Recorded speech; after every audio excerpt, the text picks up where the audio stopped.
it's Charles here again. Thanks for coming back to another educational series on how to invest in real estate. This week we're going to tackle the topic of renovation. If you're just starting out, renovation could be pretty dooming and you've heard scammed stories or there's just a lot of fear around it. But with time and experience and relationship, this could be the most powerful tool that you have for an investor going forward. If you can overcome the fear and create relationship, it could go a very long way. So the first thing is to ask yourself a couple questions. When you're beginning a project, you have to ask yourself, do you have the time? Like, do I have the time to do the renovation myself? How much sweat equity do I want to put in? How much work do I want to do myself? Do you have the money to renovate? And the money could be cash or line of credit, or if you're pre-approved by a bank for products such as Purchase Plus, then the bank will fund you every time you meet the milestone, and eventually they'll give you the full funding for financing for the entire value of the after renovation value. And do you have the existing relationship with trades? Have you done renovations before where you have the existing relationships? So you can just plug in and go with the next project, right? So ultimately, I think it's just going to come down to three different options. Option one will be the most hands-free, which is you just hire a general contractor. And as an owner of the asset, you just manage the general contractor. And the general contractor is going to take care of the schedule, and he's going to take care of all the sub-trades for you. And they will meet with the inspector of the city, right? Or if you want to be a little bit hands-in, then you hire the individual trades, but you become the project manager or the general contractor. You are scheduling the different trades, you are scheduling when the inspectors come in, you're scheduling the entire project, right? And third will be do all the work yourself and hire only trades that require licensing. This is the most amount of work. But if you are the type that you're pretty handy, you know how the renovation works, this could be a great option for you if you have the time and the knowledge, right? But be careful here. There are things that do need licensing and things that do not need licensing. Things that do not need licensing are framing, drywall, taping, flooring, paint. Things that do need licensing include electrical, plumbing, and HVAC. Anything that requires structural work, right? Okay, so does the scope of work require city permits?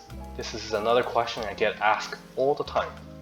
So quick answer is, if you are changing layout, structural work, and adding basement unit, then you need a permit. For non-structural demolition, you do not need a permit. And if you're doing scope of work where you're not really moving around the layout, for example, the kitchen, but the plumbing is already there, and all you're doing is reinstalling the brand new kitchen, then you don't need a permit. And if you're doing permitted work, the best advice I can give you is that work with a contractor who is familiar with dealing the city inspectors, right? Who has past experience dealing with the city inspectors, because they know how much they can push and where to stop and what the inspectors are looking for. So you're not going back and forth. So when it comes to quotation and contract, right? First things first, what is your scope of work? Right? You have to understand your scope of work. Scope of work could include demolition, framing, insulation, drywall, plumbing, electrical, HVAC, all the finishes, so floor tiles, trims, kitchen, and windows. And here I had a recent investor who tried to source their own material and only pay for the labor with the contractor, and that went pretty bad very quickly because the material wasn't sufficient. We ran out of materials and he had to go and buy more, and then because there was a delay in the whole supply chain, it just made a chaotic mess.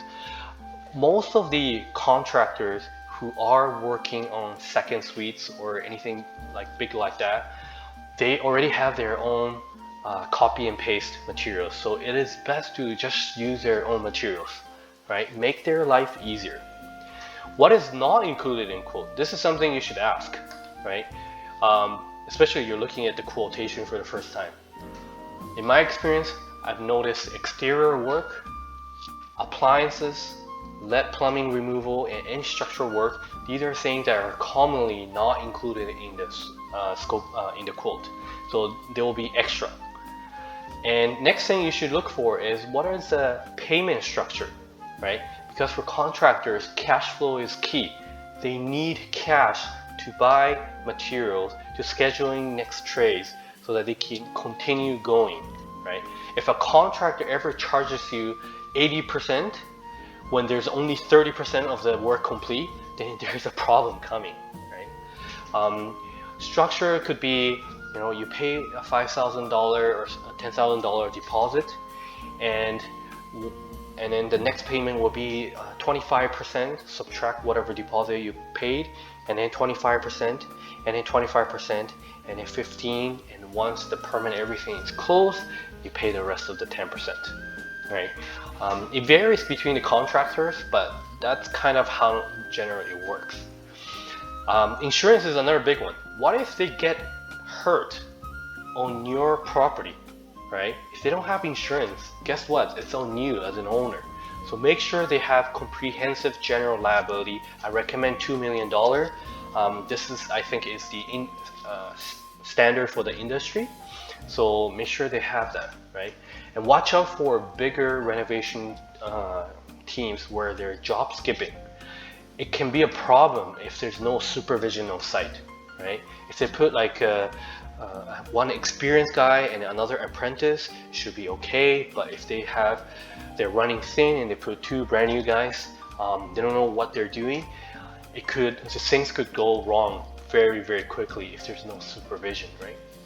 So as a conclusion, deciding which contractor to go with can be a frustrating and scary experience. General contractor is the worst regulated business. So if you see a general contractor that you want to work with, a contractor you want to work with, go and see their project, right?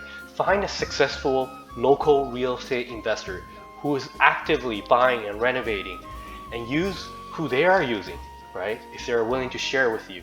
Talk to designers, talk to inspectors, talk to anybody who can give you a referral who's actually in the weeds, who's actually doing the project, right? And go see their project is the way you find good contractors. The good and reputable contractors are busy, right? You have to know that. If they can start the next day, that could be a red flag, that could be a concern, right? And communication is the key, and it's a two-way. The communication from the contractor to you as the homeowner, and the communication between the homeowner to contractor. The better the communication is and how it flows and the more clarity, the better usually the project will end up.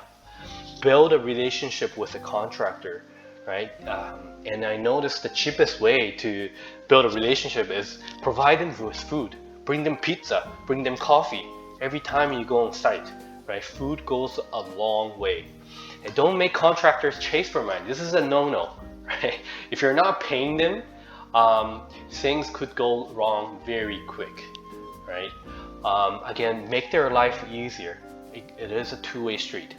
And a contractor who doesn't quote very easily, say something about their character. It means that he's not providing a copy and paste quote just to find themselves over budget in the end, right? If they're careful in how they quote, and also they're busy and they're not taking work easily, that could be a good sign, right? Talent always have a way of showing traces. Good people with good intentions going wrong due to pricing error and lack of resource to keep going. Yes, this is another thing. I think a lot of the contractors, if they are new, they give you quote and quickly they realize what they're dealing with. It requires more resource and a lot more expertise than they could